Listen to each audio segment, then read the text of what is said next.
J'avais une question à te poser par rapport à quelqu'un de ma famille qui est un peu complexé par son corps parce qu'il a un gros ventre, mais il me dit que c'est à cause de l'âge et il ne sait pas quoi faire pour perdre son ventre sans faire d'abdos puisqu'il a un problème de dos, donc il ne peut plus faire d'abdos, il a été opéré. Super. C'est une bonne question parce que en fait, le cœur de ce qu'on essaye d'apporter avec le programme Alpha Body, c'est d'expliquer aux gens que c'est pas le sport qui fait perdre du poids, c'est la nutrition. Mais c'est pas genre 80-20, c'est 100% de la nutrition. Le sport n'a pas vraiment... Si, c'est l'épaisseur du trait, mais c'est quasiment insignifiant. Et du coup, en fait, la question de se faire des abdos ou pas, elle se pose pas, c'est vraiment changer sa nutrition, il va perdre du poids, point.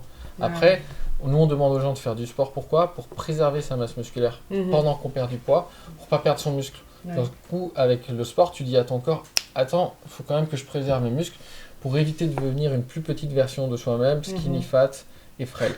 Non mais c'est vrai. Et du coup, le sport c'est important pour la perte de poids, mais c'est pas essentiel. Après, l'idée c'est aussi de l'accompagner pour trouver quels sont les exercices qu'il peut faire ou pas. Ok, très bien, merci. Cette personne du coup me dit que avec l'âge on prend du poids et que quand il était plus jeune, il n'avait pas du tout de questions à se poser à faire du sport ou bien manger. Il était comme ça et il grossissait pas. Malheureusement c'est faux. C'est pas l'âge qui fait prendre du poids, c'est juste que quand on a plus d'âge, on a eu plus de temps de prendre du poids. Tu vois, c'est-à-dire que si tu prends un demi-kilo par an, quand tu as 25 ans, tu as pris 2 kilos, donc ça se voit pas. Sauf que quand tu as 50 ans, tu as eu 20 ou 30 ans pour prendre 20-30 kilos, ou 10-15, tu vois, selon le taux de croissance de ton surpoids. Donc en fait, ça se fait avec le temps. Mais la méthode est la même. De toute façon, que tu aies 20 ans, 50 ou 60, la méthode pour perdre de poids est la même et elle marche. Moi, j'ai des clients de 50, 60 ans, même 70 ans qui perdent du poids et transforment leur corps. Donc en fait, c'est pas vraiment une question d'âge. D'accord, très bien. Merci. Pour une personne qui fait jamais de sport, lui mettre un régime alimentaire, là tu parlais de nutrition, parce que par exemple il y a des personnes qui mangent très mal en ce moment, trop gras, trop sucré, et elles n'arrivent pas à se priver puisque c'est un plaisir pour elles. Comment tu vas les amener à réussir à avoir une nutrition plus saine ? Qui n'arrivent pas à se priver, j'ai envie de dire que c'est vraiment un écosystème la formation, c'est de comprendre vraiment les lois de la nutrition pour comprendre quels sont les leviers qui sont vraiment importants et lesquels sont pas très graves.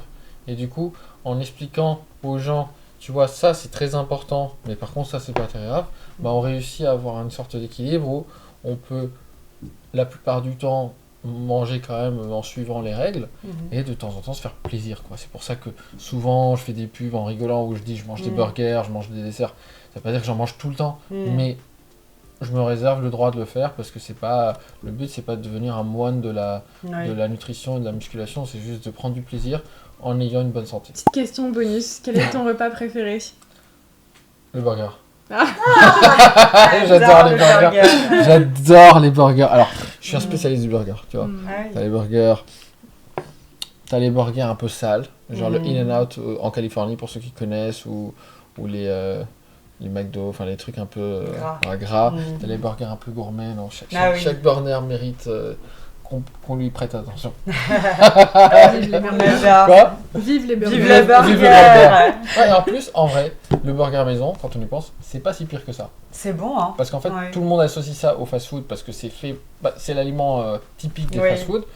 Mais quand tu penses, un burger, c'est quoi ? C'est de la viande et du pain. Et de la salade. On peut le faire, Si ton pain, ta viande sont de bonne qualité, en soi. C'est pas modifié si c'est fait maison. C'est ça, déjà, si c'est le choix des aliments, mais surtout, en fait, c'est qu'en fast-food, ils sont très gras. Et nous, toi, si tu choisis une viande 5% de masse grasse, 5% de matière grasse, et que tu le cuis sans mettre 3 litres d'huile, déjà, ça change tout, et que tu choisis un fromage pas trop gras, voilà quoi. On peut se choisir. Le burger, on s'y retrouve carrément. Le burger maison, c'est pas abusé. D'ailleurs, les salades, c'est souvent pire. Ah oui ? Voilà, j'ouvre sur un autre sujet. Ah, pourquoi ? Parce que les salades, souvent les gens disent, moi je me fais une salade, mais ils rajoutent de la à balle de sauce, à balle d'huile d'olive, mais en fait c'est des lipides, et du coup tu as vite fait de rajouter 50, 100, 200 calories, en fait c'est que du gras. Ouais, mais c'est pas bon sans sauce. Faut quand même une sauce pour la salade. C'est mieux un burger du coup. En fait, c'est ça le truc. Oui, mais si tu fais une bonne salade composée, faut mettre un peu un filet de vinaigre ou quoi. Mais en fait, c'est que les gens ils savent pas combien ils mettent. Ça, c'est c'est ce qu'on appelle les graisses cachées. C'est le piège, en fait. Ouais, le piège. C'est le piège parce que c'est des graisses cachées. C'est-à-dire que tu sais pas combien il y en a. Oui. C'est le problème au resto aussi. Tu sais pas combien le cuisinier a mis de gras dans sa sauce. Et souvent, c'est à fond. Bah oui, beaucoup, ouais. Et du coup, ça, c'est la raison pour laquelle les gens prennent du poids. Moi, une fois, mon père, il me dit, ouais, mais l'huile d'olive, c'est bien. Je dis, ouais, c'est bien. Ouais, du coup, tu mets 2 grosses cuillères à soupe d'huile d'olive dans ta tomate. Et je suis tu sais combien ça fait de calories, ça? C'est énorme. Tu vois, en fait, les gens grossissent sans se rendre compte. Parce qu'en fait, les gens, ils confondent. Ouais, la quantité. Non, manger sainement et manger caloriquement. Ah oui. Donc, en fait, pour moi, la clé de la nutrition, c'est de comprendre que c'est pas exactement la même chose. C'est-à-dire que tu peux manger très sainement, mais trop de calories. Et du coup, tu vas grossir, même avec des aliments sains. Bah oui. Inversement, tu peux manger que de la fast-food et maigrir si tu manges moins de calories. Alors, je dis pas alors, à chaque fois, les gens disent tu nous dis mange de la merde. Non, je dis juste mange ce que tu. Enfin, la première couche, c'est déjà connaître les calories parce que si tu veux perdre du poids, et c'est la première demande de la plupart des gens, on va pas se mentir, faut moins de calories. Après, naturellement, je vais pas dire aux gens manger que du fast-food, mange sainement, mais si de temps en temps tu veux te faire plaisir, tu fais plaisir. Tu te prives pas de temps en temps, t'as ton cheat meal. J'ai l'impression que tout le monde fait toujours, c'est un extrême, c'est soit tu comptes tes calories, tu manges que de la merde, soit tu manges parfaitement sainement et il existe un juste milieu où tu peux manger sainement et te faire quand même un peu plaisir. Ouais.